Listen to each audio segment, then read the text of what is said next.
For today's video, gikan mi ganina sa Alabil, nagsimba sa adlaw nga Domingo ug mao kini ang amuang ginatawag nga fellowship sa tulo ka church, mao ang Baldangi, ang Dumulog ug ang Poblasyon. So amo kini ginabuhat twice a month, the first Sunday of the week. So karong adlaw mao kini ang adlaw sa Domingo, unang Domingo sa April.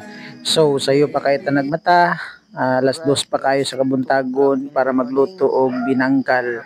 So ingani man gini pag naay fellowship na gina siya paniudto og merinda. So among nasabutan kanya-kanya gyud nga magdala og merinda bisag unsa lang, as long as masaluhan sa mga kaigsuonan pod nato. Ug sa maong higayon, maupod kini ang first anniversary sa Alabel. So dali ra gyud kaayo ang panahon nga nahimugso ang kani nga church. Kung inyong makita ang church, nalukupan lang kini og tent.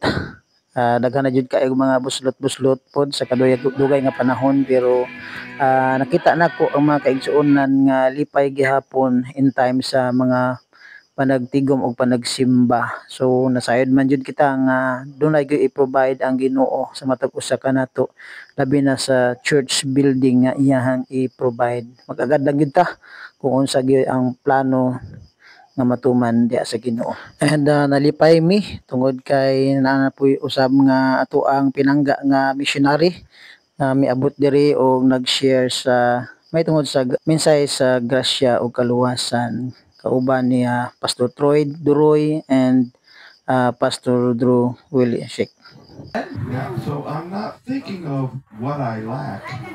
Wala ko nagunahuna usay kuwang nako. I'm thinking what God has given me now.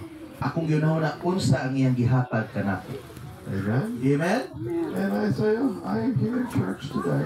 Nagunahuna ko nga ako karon sa simbahan. Thank God, God has allowed me to come to the fellowship. Salamat sa Ginoo tungod kay nakatambong ko sa panagtigom sa kanaigsoon.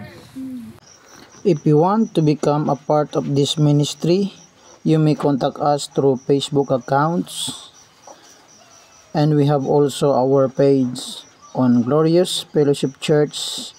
By sending any amount of your gifts is so acceptable. Your help and support is very meaningful to us. God bless sa tanan and more power.